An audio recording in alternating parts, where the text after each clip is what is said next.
Falar sobre o aniversário da nossa capital, nada melhor do que falar do aniversário da capital, falando com quem entende, entende muito da história da nossa ilha. Não é isso, Paulo Miller? Cadê Paulo Miller?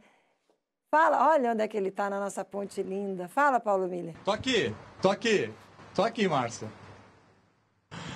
Ô, Márcia, a gente está percorrendo alguns pontos turísticos da cidade, né, aqui de Florianópolis, justamente por conta dessa semana do aniversário de Florianópolis, hoje então completando 349 anos, a gente não poderia deixar de vir aqui na Ponte Hercílio Luz, né, a Ponte Hercílio Luz que a gente costuma falar, né, balança mas não cai, né, é uma ponte pêncil que tem muita história, tem uma ligação, eu digo que uma ligação íntima, né, com Florianópolis, e eu ouso dizer com os catarinenses, viu, porque desde que se levantou a história, né, da possibilidade de revitalização, de restauração dela, né, foi uma construção de amor e ódio, né, umas pessoas acabaram não gostando muito da revitalização por conta do gasto do dinheiro público, mas depois que a ponte foi entregue, mudou um pouco de opinião, porque a ponte resgatou justamente muita memória afetiva. Mas deixa eu parar de contar a história, porque quem sabe contar a história aqui do patrimônio de Florianópolis é esse cara aqui, ó, é o Rodrigo, o nosso guia manezinho, aqui eu já agradeço, viu, Rodrigo? Obrigado por aceitar o nosso convite aí, 349 anos de Florianópolis. Primeiro eu queria que tu definisse Florianópolis numa palavra no guia manezinho. Pertencimento. A gente só respeita aquilo que a gente conhece. Meu trabalho é contar as histórias de Floripa, fazendo com que as pessoas saiam dessa cidade, de cada lugar e dizem, meu Deus, que maravilha é morar aqui. Tenho orgulho dessa cidade.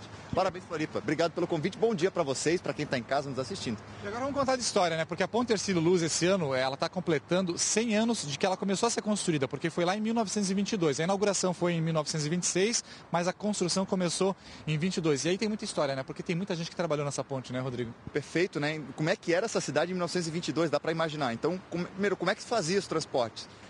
Tudo a gente precisava de balsa e barco. Tudo, que eu digo, farinha, madeira, tecido. Então, naquele momento... Pro Vieiro mostrar pra gente, o pessoal que chegava lá do outro lado, né, que não é de Florianópolis, chegava lá do continente para atravessar aqui para a ilha, era balsa. Balsa. E lembrando que às vezes a gente tem o pampeiro, o vento sul, né? Então, o dia que o vento sul estava encrespado, era mais complicado. A gente tinha duas possibilidades com essas balsas. Se o vento tivesse mais tranquilo, chegava aqui embaixo na cabeceira, próximo ao Forte São José.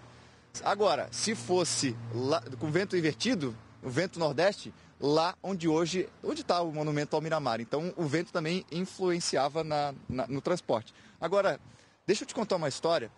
Por que será que decidiram construir a ponte? Será, Paulo? Eu não faço a menor ideia, mas eu sei que tem uma história que tu andou ouvindo aí que teve mãe de governador dando puxão de orelha aí em política, é isso? Confere, Paulo. Tem duas possibilidades. A primeira história é oficial, né, sem a oficial e oficiosa. É que, de fato, a Florianópolis estava sendo questionada como capital.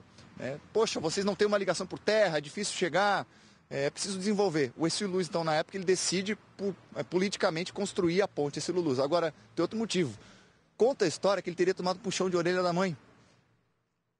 Num dia desse de vento sul, ela teria se molhado, quase caído dentro da água, chegou em casa furiosa e disse, meu filho, tu és o governador, meu filho, que vergonha, constrói uma ponte, acha uma solução, pelo amor de Deus. Aí o Hercílio, sabe que bronca de mãe resolve a vida, né, Paulo? E aí ele construiu, né? Teria sido motivado por isso também, claro que é uma lenda, mas a gente não dá para deixar de imaginar que isso pode ter acontecido também. Rodrigo, nós sempre é meio curtinho, né? Mas eu queria só que tu falasse mais um pouquinho, bem rapidamente, sobre essa ligação, né? Do continente com a ilha. Tem manezinho lá no continente, tem manezinho na ilha e tem manezinho aqui que nasceu no vão da ponte. Perfeito, né? O manezinho discute, manezinho da ilha do continente, não. Gente, na década de 70... uma Kombi saiu com uma mulher grávida lá de Palhoça, ela estava agoniada já com a bolsa estourada, uma Kombi emprestada de uma olaria, veio na parte de trás, o pai assustado, era o segundo filho, dirigindo, quando no vão central a mãe não aguenta e dá a luz ao Sérgio Murilo, para a Kombi, para o trânsito, depois ele segue para fazer os trabalhos ali na Carmela Dutra, mas olha, quando discute, tem manezinho da ilha e manezinho do continente, o Sérgio Murilo, hoje policial militar aposentado, que está no meu roteiro, Ponte Hercílio Luz, é o primeiro manezinho que eu conheço que nasceu em cima da ponte. Fechou. Rodrigo, obrigado pela participação, só para a gente mostrar aqui, ó, a gente está com duas peças aqui, viu, Márcia, antigas da ponte, que eu ganhei de lembrança, o Rodrigo ganhou de lembrança, parabéns Florianópolis, 349 anos, fica aqui nosso abraço para toda a capital, cada um com sua ferramenta de trabalho. Um abraço, meus queridos, parabéns Floripa. Coisa Valeu, Márcia. boa, a cidade está de mais. aniversário e eles que ganham presente. E você?